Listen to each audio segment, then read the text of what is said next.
Hi friends, അപ്പോൾ welcome to my channel. ഇന്നൊരു ചെറിയ കുക്കിംഗ് വീഡിയോ ആണ് കേട്ടോ. ഒരു ഈസി തക്കാളിക്കറിയുടെ റെസിപ്പിയാണ് ഞാനിന്ന് കാണിക്കാൻ പോണത്.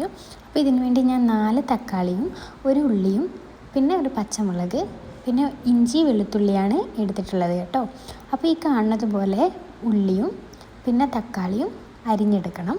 ശേഷം പച്ചമുളക് നടുവേ കീറിയെടുക്കാം. ഇനി നമുക്ക് നമ്മുടെ ഒരു ചെറിയ കഷ്ണം ഇഞ്ചിയും പിന്നെ ഒരു 5-6 അല്ലി വെളുത്തുള്ളിയും നന്നായി ചതച്ചെടുക്കണം. ഈ കാണുന്നത് പോലെ ചതച്ചെടുക്കാം നമുക്ക്.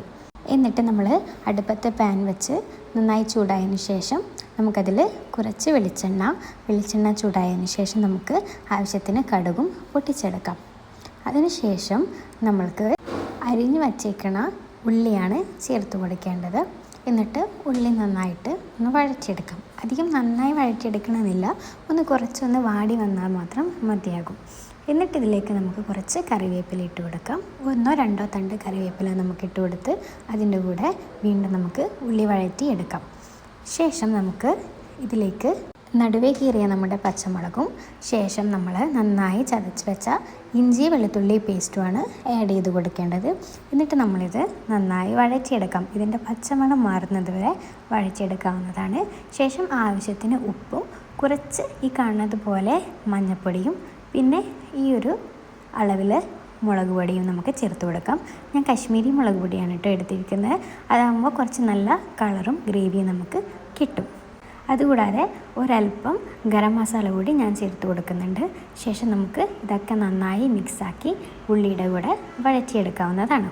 അതിനുശേഷം നമ്മൾ അരിഞ്ഞു വെച്ചേക്കുന്ന തക്കാളിയും ഇതിൻ്റെ കൂടെ ചേർത്ത് നന്നായി ഇളക്കി കൊടുക്കാം. മസാല നന്നായി തക്കാളിക്ക് പിടിക്കുന്നത് പോലെ നമുക്ക് ഇളക്കിയെടുത്ത് കൊടുക്കാം. ശേഷം നമുക്കിതിലേക്ക് വീണ്ടും കുറച്ചുകൂടി പാകത്തിന് ഉപ്പ് ചേർത്ത് കൊടുത്ത് നന്നായി ഇളക്കി കൊടുക്കാം. നന്നായിട്ട് മസാല അതിലേക്ക് പിടിക്കണം. അതിന് കണക്കായിട്ട് നമ്മൾക്ക് ഇളക്കി കൊടുക്കാം. ശേഷം നമുക്കിതൊന്ന് അടച്ച് വെച്ച് വേവിക്കുകയാണ് വേണ്ടത്. അപ്പോൾ കുറച്ചുകൂടി നന്നായി ഉടഞ്ഞു കിട്ടും നമ്മളുടെ തക്കാളി. ഒരല്പസമയത്തിന് ശേഷം നമ്മളൊന്ന് തുറന്നു കൊടുത്ത് ഇളക്കി കൊടുക്കണം. ഇല്ലെങ്കിൽ ചിലപ്പോൾ അടിക്ക് പിടിച്ച് പോകും.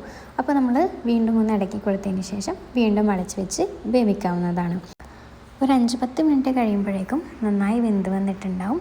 അപ്പോൾ നമുക്കൊന്ന് തുറന്നു കൊടുത്ത് നന്നായി ഉടച്ചു കൊടുക്കാം. അപ്പോഴാണ് കറിയുടെ നല്ല ടേസ്റ്റ് വരിക. അപ്പോൾ ഈ സമയം തന്നെ നിങ്ങൾക്കിനി കറിയിൽ മസാല കുറവാണെങ്കിൽ കുറച്ചുകൂടി ഗരം മസാലയോ മുളക് പൊടിയോ ചേർത്ത് കൊടുത്തിട്ട് വീണ്ടും വേവിച്ചെടുക്കാം. കണക്കാണെങ്കിൽ പിന്നെ ഒന്നും ചേർക്കേണ്ടതില്ല. അത് നിങ്ങളുടെ ഇഷ്ടത്തിനനുസരിച്ച് എരിവ് എത്ര വേണോ അങ്ങനെയാണ് നിങ്ങൾക്ക് ചേർത്ത് കൊടുക്കേണ്ടത്. ശേഷം നമ്മൾക്ക് ഒരല്പം വെള്ളം, കുറച്ച് ഗ്രേവി വേണമെങ്കിൽ ഇതിനേക്കാൾ കൂടുതൽ വെള്ളം നിങ്ങൾക്ക് ഒഴിച്ചു കൊടുക്കാം. ഞാൻ അധികം ഗ്രേവി ആക്കണില്ല, അതുകൊണ്ട് ഞാൻ ഒരല്പം വെള്ളം, ഈ കാണുന്ന അളവിലുള്ള വെള്ളം മാത്രമേ ചേർത്ത് കൊടുത്തിട്ടുള്ളൂ. എന്നിട്ട് വീണ്ടും നന്നായിട്ടൊന്ന് ഉടച്ചു കൊടുക്കുകയാണ് ചെയ്തത്. വെള്ളം ഒഴിച്ചതിന് ശേഷം നിങ്ങൾക്ക് വീണ്ടും ഉപ്പ് പാകത്തിനുണ്ടെന്ന് നോക്കി അതിനനുസരിച്ച് ചേർത്ത് കൊടുക്കാവുന്നതാണ്. ഇപ്പോൾ നമ്മുടെ തക്കാളി നന്നായിട്ട് വെന്ത് വന്നിട്ടുണ്ട്. നന്നായി ഉടഞ്ഞ് വന്ന് മസാലയൊക്കെ ചേർന്ന് നല്ല പാകത്തിന് കിട്ടിയിട്ടുണ്ട്. ഞാൻ പറഞ്ഞതുപോലെ നിങ്ങൾക്കിപ്പോൾ ഗ്രേവി വേണമെങ്കിൽ കുറച്ചുകൂടി വെള്ളം ചേർത്ത് കൊടുക്കാം. അപ്പോൾ ഇത് ഈ കാണുന്നതാണ് ഈസി തക്കാളിക്കറി റെസിപ്പി. നിങ്ങൾക്ക് ദോശയുടെ കൂടെയും ചോറിൻ്റെ കൂടെയൊക്കെ കൂട്ടാവുന്നതാണ്. അപ്പോൾ എല്ലാവരും ട്രൈ ചെയ്ത് നോക്കുക. അപ്പോൾ അത്രയേ ഉള്ളൂ.